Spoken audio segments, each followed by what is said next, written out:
کلام اقدس میں سے عبرانیوں کا خط اس کا 6 باب اور اس کی 10ویں آیت میں ہمارے لیے ایک بڑی ہی حوصلہ افزا بات ہے۔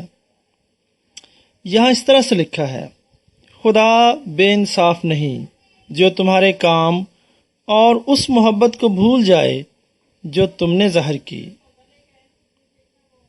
میرے عزیزو، گرمیوں کے موسم میں ایک دیہی علاقے سے گزرتے ہوئے ہر طرف کا منظر بھورا نظر آ رہا تھا، گرمی زوروں پر تھی۔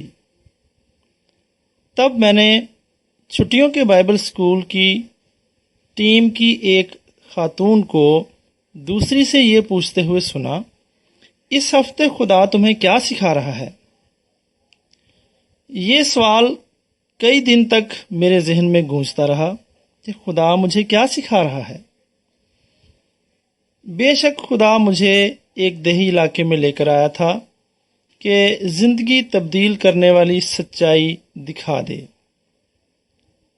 تاہم بائبل کلاس کی پرستش کی میٹنگوں میں جہاں زیادہ تر شرکا میری بات نہیں سمجھ سکتے تھے کیونکہ ان کی بولی کوئی اور تھی، ان میں اپنے لیے کوئی بھی سبق نہ دیکھ سکا اور نہ ہی کوئی ایسا اثر دیکھ سکا جو میں نے ان پر چھوڑا ہو۔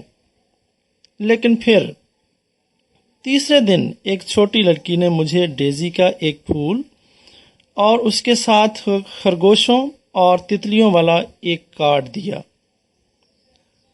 مترجم کی وساطت سے اس کی ماں نے کہا، یہ اس بائبل کلاس میں آپ کی وجہ سے آتی ہے۔ اس کا خیال ہے کہ آپ کی مسکراہٹ بہت اچھی ہے اور آپ بہت اچھا گاتے بھی ہیں۔ یہ سن کر میرا دل بہت متاثر ہوا اور خدا نے میرے دل میں سرگوشی کی کہ یہ تمہارا سبق ہے۔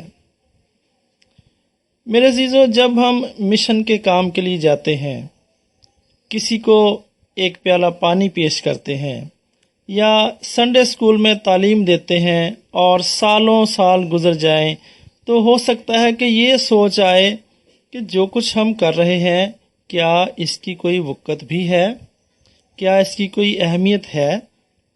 لیکن ڈیزی کے پھول اور خرگوشوں کی تصویر نے مجھے یاد دلایا کہ جب ہم بظاہر چھوٹے نظر آنے والے کاموں میں خدا کی فرما برداری کرتے ہیں تو خدا اس کے اثر کو اس حد تک وسعت دیتا ہے کہ ہم شاید ہی تصور کر سکیں۔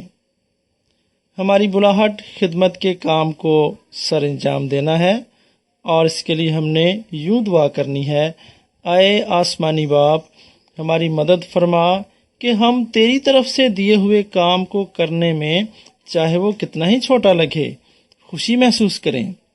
جو کچھ ہم کریں اس سے دوسروں کو برکت ملے اور تیرا ہی نام جلال پائے۔ آمین۔